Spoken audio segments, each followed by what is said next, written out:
Today, we're going to work on relationships. Okay, we're going to work on how we can become happier in our relationships and how we can use our relationships as a growth process. My personal belief is that we are in a process of evolution. This is actually the only reason that we exist in physical form, as I believe. We exist here because we are learning to manifest on a physical level, on the earth level, an unlimited potential that exists within us. The idea is that we are, in essence, divine, but our expression is far from divine. Okay? Our expression needs to be worked on so that we are able to express this potential that exists within us in this material world. Now, there are 4 areas in which these lessons are learned most. One area, which is very important, is relationships, and that's why we're going to work on that area today. We learn a lot about ourselves, and we learn to cultivate various values and inner strength and forgiveness and love and peace and understanding through relationships. The second area that we learn quite a bit through is our work. That is, by whatever work each of us does, whether we get paid or we don't get paid, it's a number of hours of our lives in which we have the possibility of learning through that. Whether we're satisfied or not, cultivating the ability to perform our work, overcoming the fear of not succeeding. Many lessons are also learned in our work environment.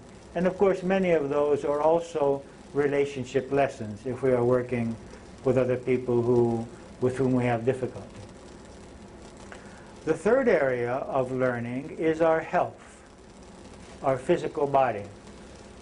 And in our attempt to create the body that we would like to have, whether that means our appearance, or whether that means our health, or our vitality. So many people learn lessons through their bodies. Okay? And a fourth area of learning lessons are the events of our lives which occur and require of us to make adjustments within ourselves or to gain strength that we did not have previously. For example, war, earthquakes, economic catastrophe, fires, floods, the death of loved ones, accidents, illnesses. All of these are events which challenge our inner strength, which challenge our ability to be secure and to be able to deal with these situations. Okay? So we could have chosen any of these subjects in order to analyze today our lessons and how we can grow through those. But today we have chosen to work with relationships. Okay? Now, in order to be able to create a harmonious relationship, I must understand how my reality is created. I must understand why am I experiencing what I am experiencing. This is very important. How is my personal reality, what I am experiencing in my life, created? Now, for me, there are 4 aspects of this. The first aspect is interpretation. My reality is created by the way I interpret events and situations. Okay? So I can choose, as I said last night, to interpret someone's suggestions as a great help in my life or as a rejection. That's my interpretation. One person will interpret this as, oh, it's great that I have someone to make suggestions that I can think about and use, or reject. I'm free to reject them. I'm free to use them. And the other person may have a complex about that and interpret every attempt on the part of the others to help them as a form of rejection and they will feel hurt and angry and upset and suppressed. So this is an interpretation. Now, how do we interpret? This is very important because most of the problems of relationships are caused by interpretation. Okay? That we are misinterpreting often the motives of the other person. We are feeling rejection very frequently when we are not being rejected. When the other person is simply living their lives according to their needs. I remember one time this woman said to me, my stimulus that I want to work on today is that my son doesn't love me. Now that's an interpretation. So I asked her, well, what is the stimulus which causes you to believe that your son doesn't love you? He doesn't want to become a doctor. Okay? So what we need to understand is that whenever someone says the stimulus I want to work on is that the other one doesn't respect me, or the other one doesn't love me, or the other one doesn't care about me, for me, these are not stimuli. These are interpretations. I want to know, what is the other person exactly doing? Are they beating you? Are they ignoring you? Are they telling you lies? This is a stimulus. You understand the difference here between the stimulus and the interpretation? For example, many times we will interpret the fact that our loved one is not paying attention to us to mean that they don't love us. But that may not be the case at all. They may love us very much. They may be very tired. They may be afraid. They may be very concerned with something which is occupying their mind. You see? And often we believe that people don't love us when they don't do what we want them to do, when they ignore our needs. They may love us very much, but they may not be able to satisfy our needs. For example, I might say to you, if you love me, you'll stop smoking. Can you? You may love me, but you may not be able to stop smoking. You check? Okay, so this is a matter of interpretation. We interpret, okay? Now, through what belief system do we interpret what is happening?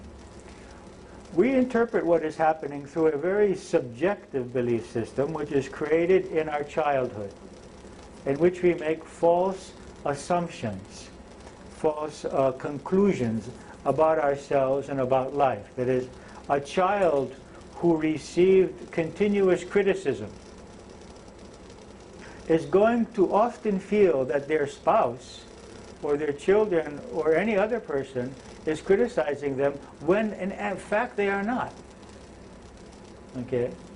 If I was always made to feel guilty, then I may interpret some people's actions as trying to make me feel guilty. So what happens is that when we are young, a certain video cassette is recorded in our minds, and for the rest of our lives, we experience people and life through that film.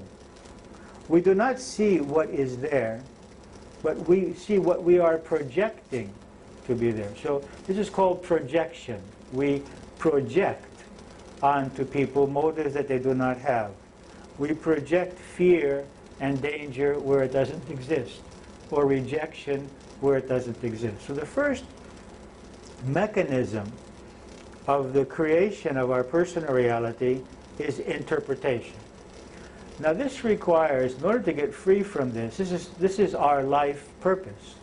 This requires years, or an infinity actually, of self-analysis and self-awareness to observe when I am misinterpreting reality.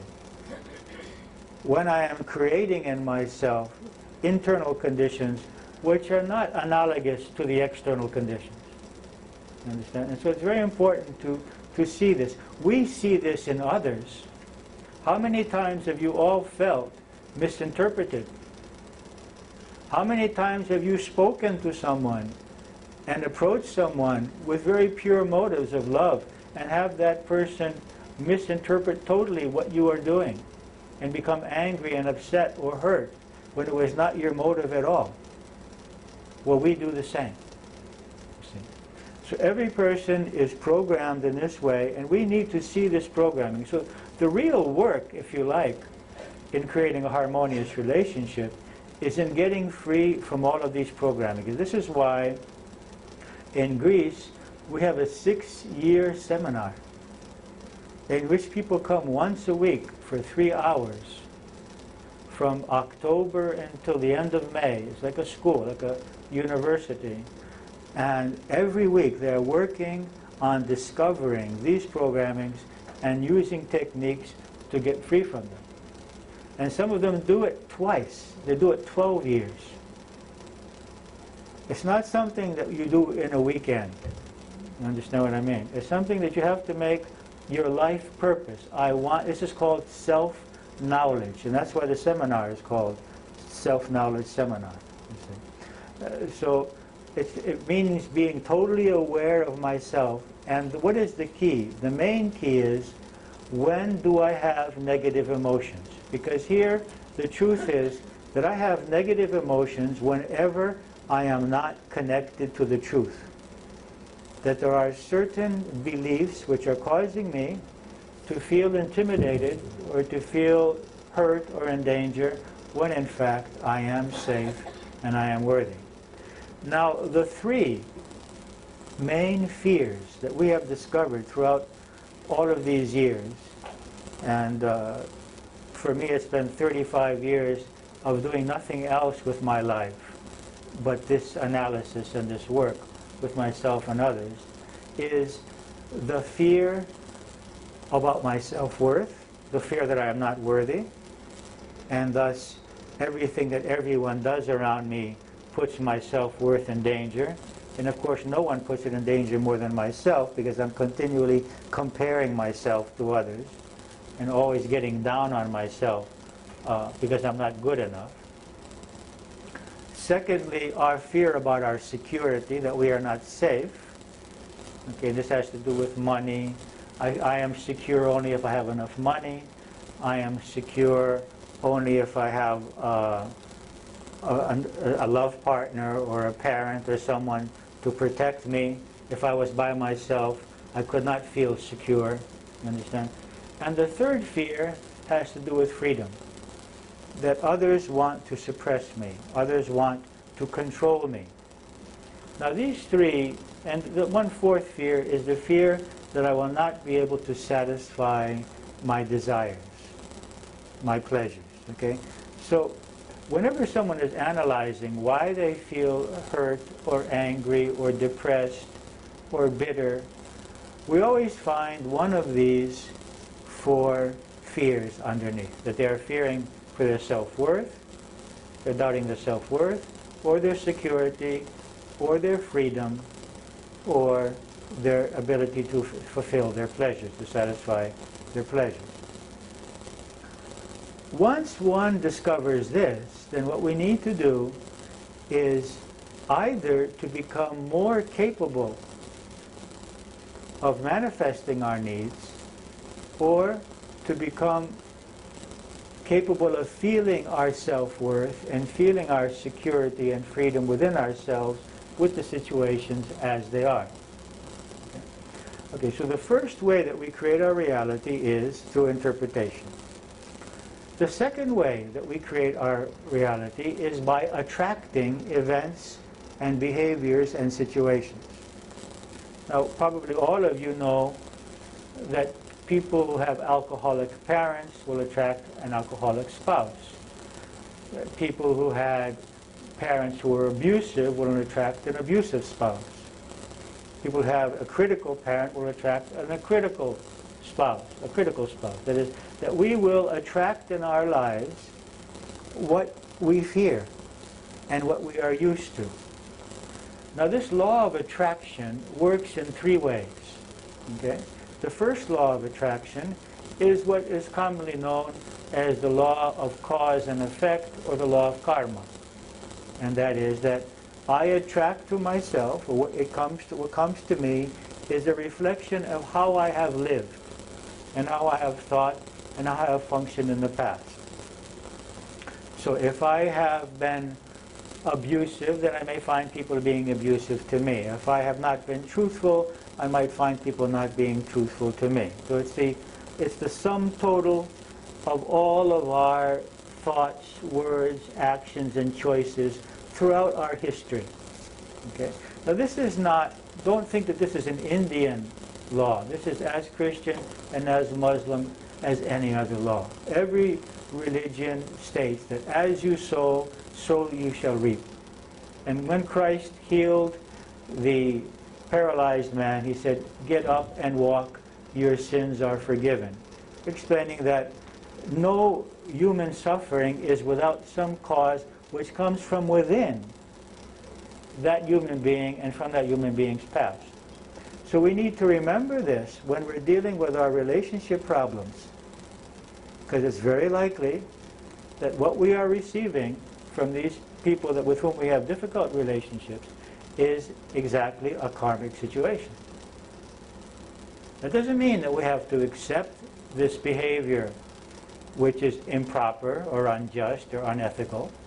We have every right to ask for unethical behavior, but we can at least stop feeling victimized and realize that there are universal laws which are allowing at this moment these behaviors to be in relationship to me. Okay. So one aspect of the law of attraction is the law of cause and effect, which has to do with the past. The second aspect of the law of attraction has to do with the present. It doesn't have to do with anything that we have done in the past, but what we believe today. And so if I believe that people don't love me, this is what I will attract. If I believe that people will reject me, I will attract that. If I believe that people won't be honest with me or want to suppress me, I will attract that. This is called sympathetic resonance or sympathetic vibration or mirroring. So because I am expecting this kind of behavior in my life, I am attracting it. Okay, so I'm sort of sending out secret signals, invisible signals to people around me to respond to me in a way which correlates with what I am programmed to believe is going to happen. Okay, so it's what I fear is going to be happening. It's what I am programmed to believe is what is happening. It's also the reflection that comes from people also reflects my own relationship with myself. If I'm not respective of myself, if I don't respect my needs, if I don't have a good opinion of myself, then I will attract from other people exactly the same behavior towards me that I am having towards myself. You see? If I doubt myself, they will doubt me. We also attract certain behaviors by the roles that we play. If I'm playing the child, the other person will play the adult. I give them the right. If I'm not being responsible in my life, then I'm giving them the right in some way to play the parent and relate to me. If I'm always playing the parent with the other people and telling them what to do, it's very possible that they're going to become irresponsible in relationship to my behavior towards them. You understand? If I'm playing the interrogator, or if I'm always criticizing people around me, it's very natural that they will find ways to counter that, and that they will become also interrogators or intimidators, or they will play some role. Okay. Also, my guilt reflects in other people. So whatever I feel guilty about, often people will bring that to me, that they will reflect that to me. So if I'm feeling guilty about my children, that I didn't give them what they should have had, then they will always mention this. You understand what I mean? That is, that people will reflect our fears, our guilt.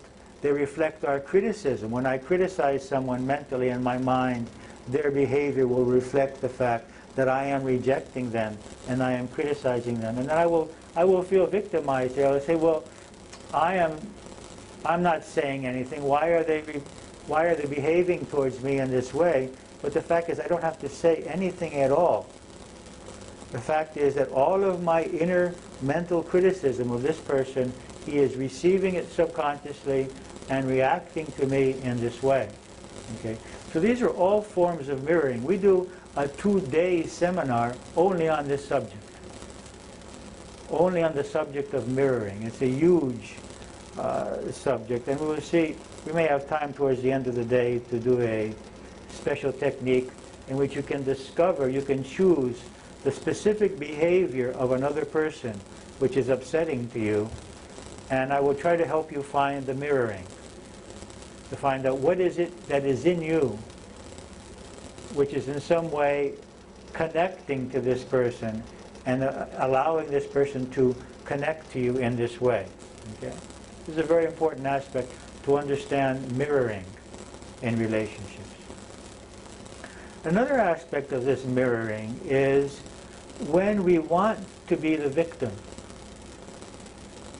when we want to feel that we are being done injustice to, because we get a sense of self-esteem out of that. Because, as I think I mentioned on Friday night, the victim is the good guy, and the other one is the bad guy. And if I don't find enough in myself to expect myself as I am, then I would try to find my self-worth by being the victim. And also I have an excuse for not being happy because the other person is responsible and I am not responsible for the fact that I am not happy. So if I have this programming in my subconscious mind, then I will attract abusers.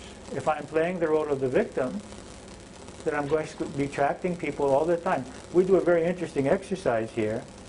We tell people, okay, bring to your mind the behavior of the other person which bothers you the most. Okay? And then we do a relaxation in which you go through various questions. And I say, okay, now, I want you to imagine that this person is perfect. This person is behaving to you in the most loving and beautiful way. And that you have absolutely no complaints anymore about this person's behavior. That he's just admiring you and worshiping you and loving you and giving you everything that you need. Do you realize how many people suddenly fear that they are losing something very important? That they are losing here an excuse not to be happy. They are losing here a source of self-esteem. And many people cannot even imagine it. They can't imagine that the other person. So in order to be able to change my relationship with another person, there are two prerequisites here. I have to be able to imagine that person changing. Otherwise, my crystallized thought form of that person, that I am sure this person is always going to be negative, always going to be indifferent, always going to be selfish, always going to be critical. This formation that I have in my mind is actually causing the other person not to be able to change in relationship to me.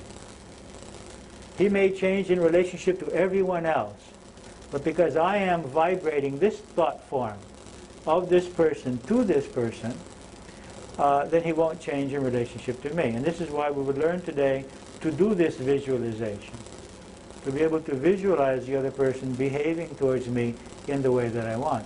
And the second prerequisite is that I can accept this good, loving behavior. Because many of us fear love, because we have identified love with pain, or it's an unknown, and we even prefer, many people prefer the unknown pain, the known pain to the unknown love or unknown happiness. It's something that is known. I feel secure within those boundaries, you see. And I just don't know what would happen if I got out of those boundaries. Okay? So we said, the first way we create our reality is through interpretation, and we need to free ourselves from these beliefs. The second way is through cause and effect, that some things that we are, some behaviors that we are experiencing today, or events, are the result of past choices, actions, and thoughts. And the third way is by this sympathetic resonance that we mirroring, or we are attracting from people behaviors which are corresponding to what we are believing in ourselves. I'll give you another example. There was this one woman in the seminar, and we did a relationship on men and women. It was on investigating the male and female aspects of the human being. And she was working with her husband, and her complaint was, I do much more than my husband, both at home and in work. They work together. And she was feeling injustice. Okay. So I said, okay, just close your eyes, and I want you to imagine that your husband is doing as much and more than you in the home and at work, in your professional life. And suddenly she realized that she didn't want this to happen ever, because she was getting self-worth by doing more than him. Because her father wanted a son and not a daughter. Okay. And so that she decided that she was going to be better than the man, in which she became better than the man, but she was totally exhausted because she was doing everything and complaining that he was doing nothing, but she didn't ever want him to do that, to do more. Okay. And she realized this very clearly. Okay, so this is a mirroring. She's complaining, but she's mirroring to him, don't do more, because I will lose my self-worth. Okay. So there's hundreds of these kinds of cases, and we really need to look into ourselves to see how we are participating in also creating the kinds of reactions we are having from people. Now, the fourth way that we create our reality is by our soul decisions. As souls in the process of evolution, we have chosen in this incarnation to learn specific lessons, even before we are born. And we have chosen certain situations to experience and to grow through in order to learn those lessons. These are not so much imposed on us as they are like you go to a university and you say, okay, well, what lessons do I want to learn this year at the university? So when I'm in the middle of the year, I don't say, oh my God, someone else is responsible for the fact that I'm sitting here suffering, studying all night long, and everyone else is out playing and drinking. I made a choice. I made a choice to get a degree, and to get that degree, I have to go through a certain amount of suffering and work and hard work in order to obtain it. So as a soul, I may have chosen in this life to learn self-acceptance. Now, can I learn self-acceptance by having everyone love and accept me? It's unlikely. If I want to learn self-acceptance, I'm going to have to experience rejection. I'm going to have to find the source of my self-acceptance within myself. You understand?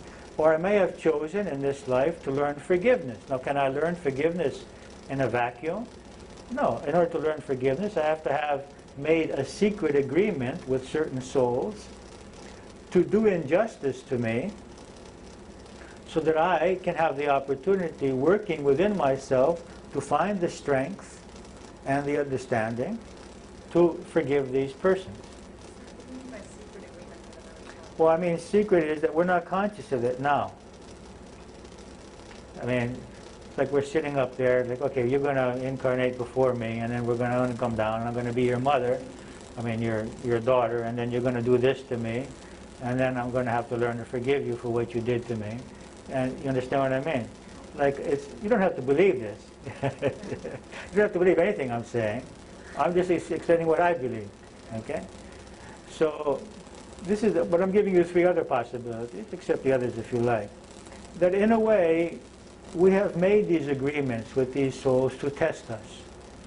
And in actuality, if we have to feel grateful towards some human beings, I personally feel grateful more towards those who have tested me than towards those who have just been very kind and friendly and always accepting. Because I have learned much more, and I have strengthened myself much more through those people that have tested me.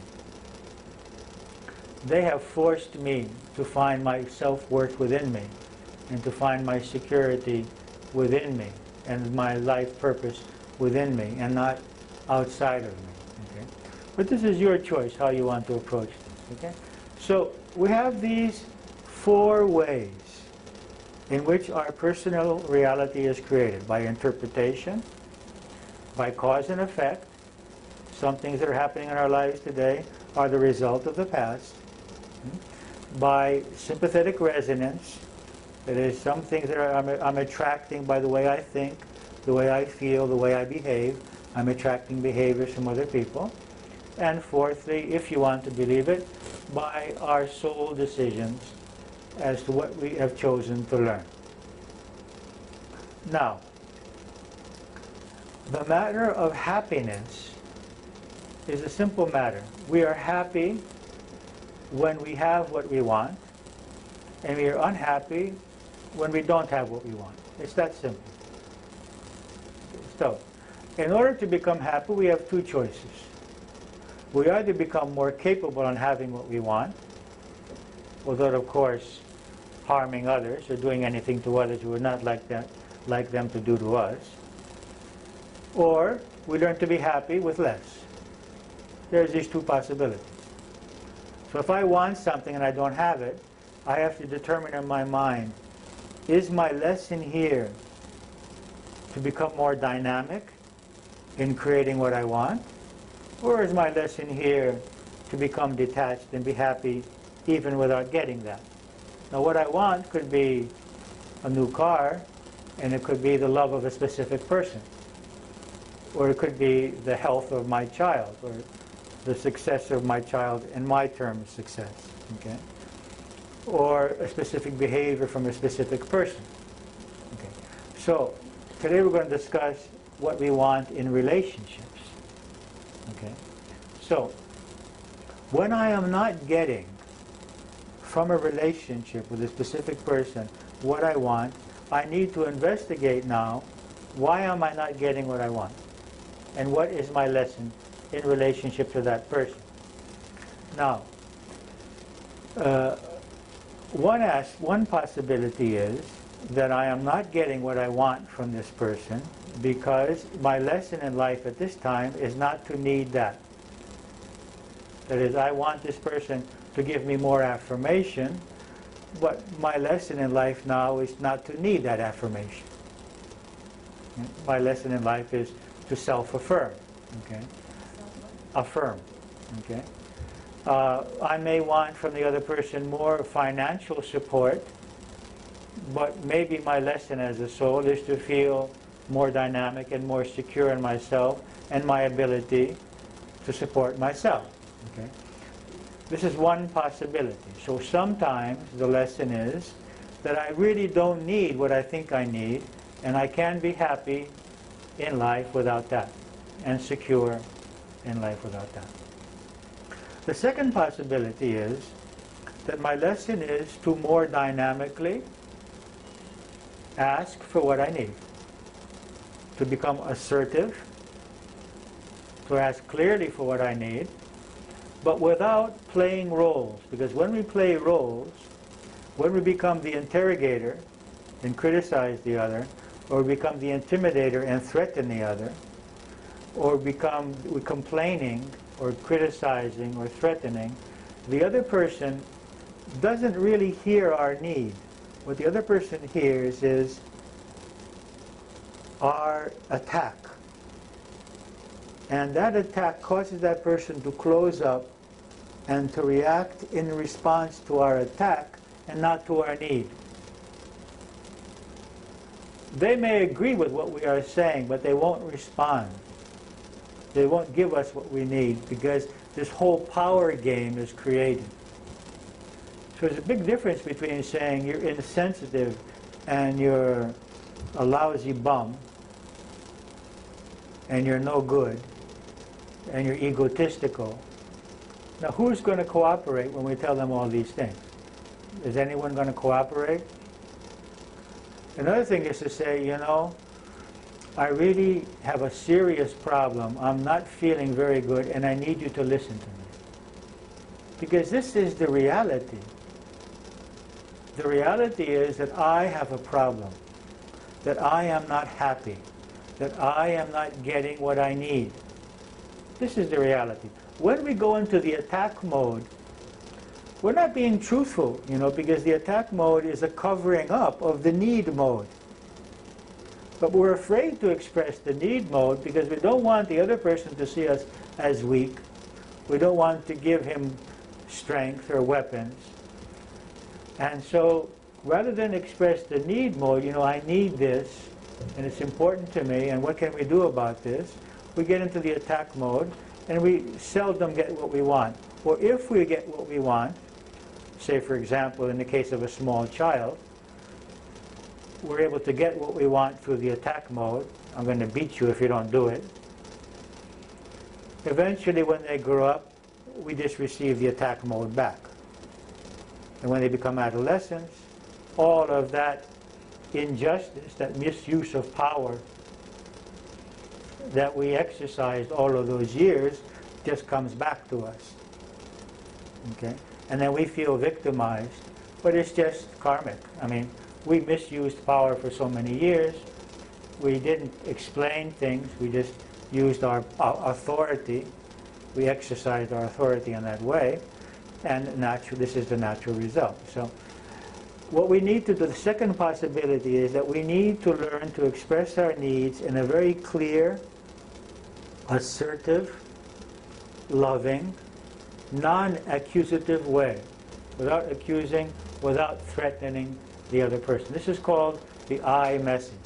And you're going to get an opportunity today to try making a few I messages and writing a few I messages. The third possible lesson, when I'm not getting what I want from the other person, is that I actually have a subconscious obstacle towards receiving that from the other person. Now, you heard about the woman who was complaining about her husband not helping, and she had a subconscious obstacle towards receiving. Many people who say they're not being loved enough have a subconscious obstacle to being loved. I mean, when you love them, they suddenly become afraid. Okay? So one possibility, the other subconscious obstacle, most subconscious obstacles are based either on fear, that, okay, I'm complaining here, but I wouldn't like things to change because I feel more secure the way things are. And the other is that I'm not worthy of something better. So it's either based on fear or guilt, that I am not worthy of being loved. I'm not worthy of being treated well or receiving all this that I want. Okay? So in such a case, maybe our lesson is to work on this subconscious resistance towards actually receiving from others what we want to receive. And the fourth possibility is that our behavior is preventing the other person from giving us what we need. I remember one woman in the seminar, it was the same seminar on men and women. Her complaint was that her husband was aloof and would never speak to her.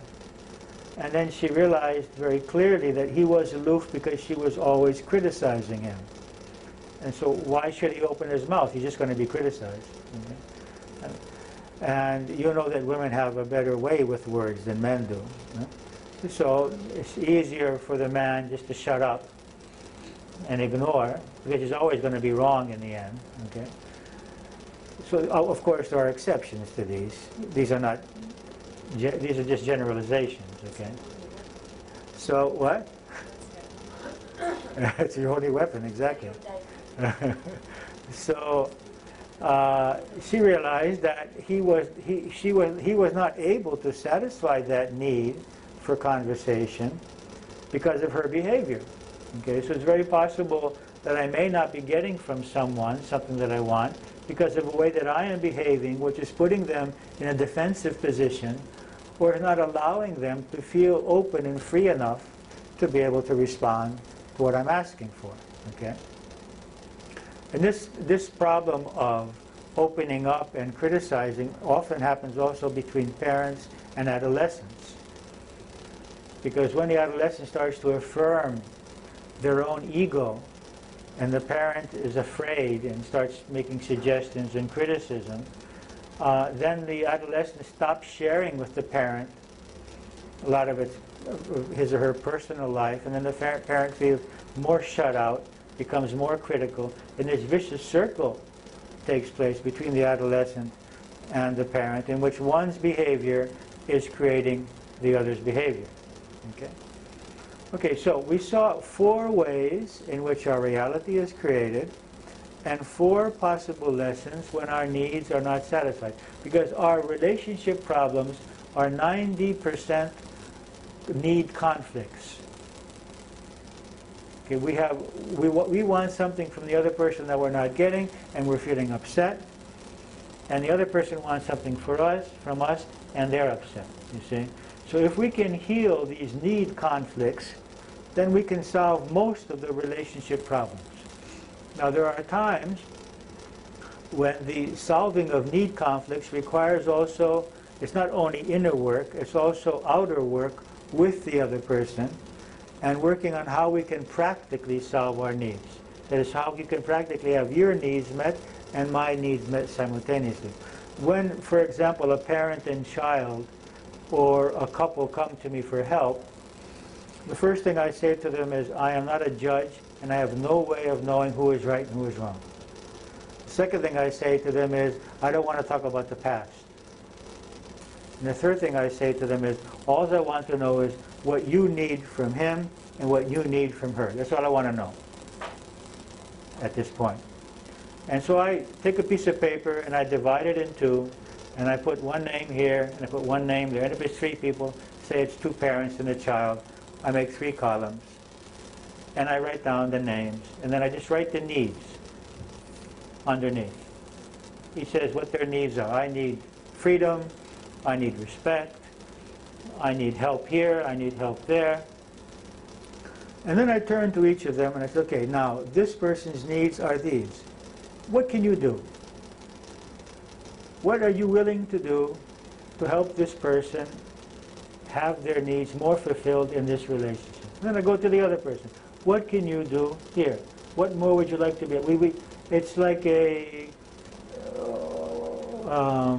like 2 countries or 2 political groups trying to say, okay, how are we going to satisfy our needs? Many times it's a very practical situation, and there are practical solutions. But the fact that each one is feeling injustice, and they're talking to each other, communicating with each other in a way which is creating all this kind of resentment, these very simple solutions are not employed. For example, I had one woman and daughter who were having an intense fight about how loud the music should be played. Okay.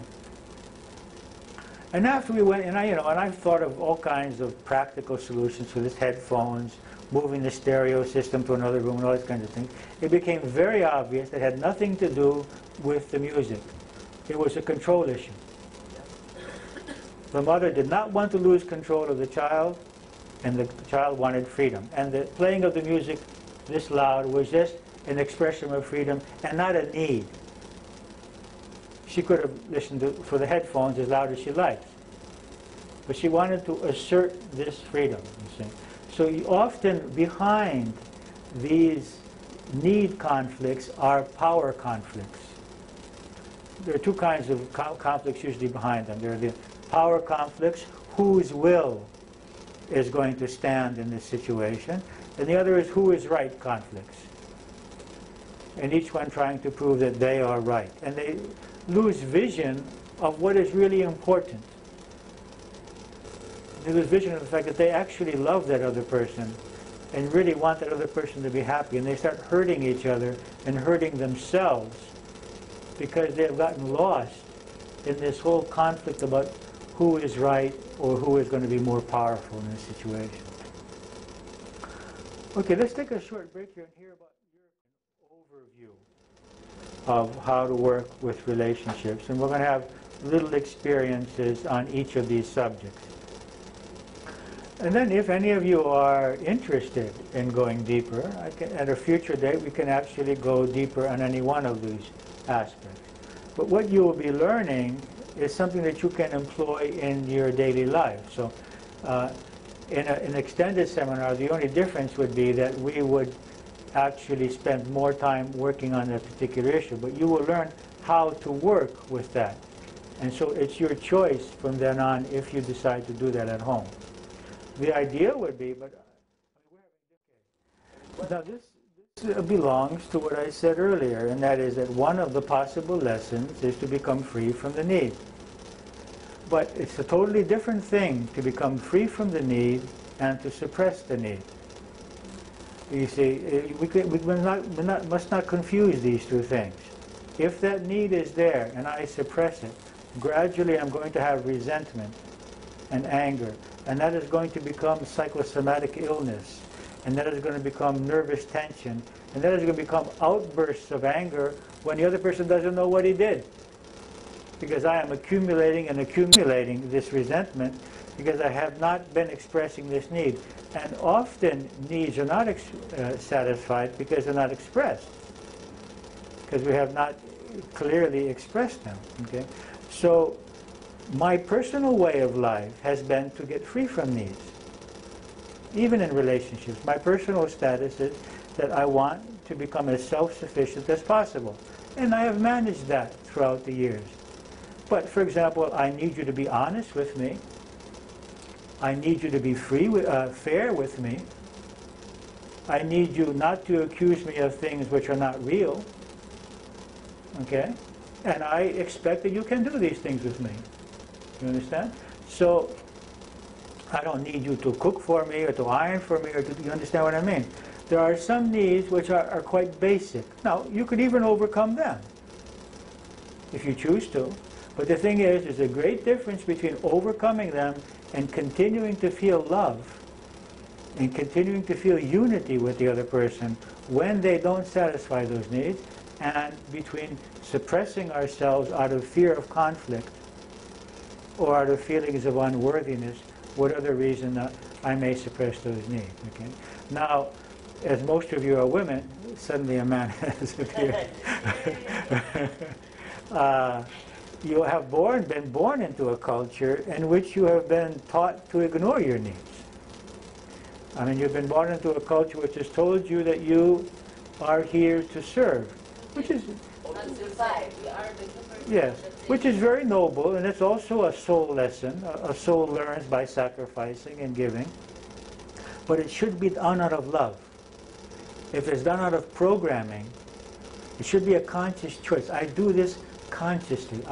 I consciously choose to sacrifice these needs out of love, and I grow through that.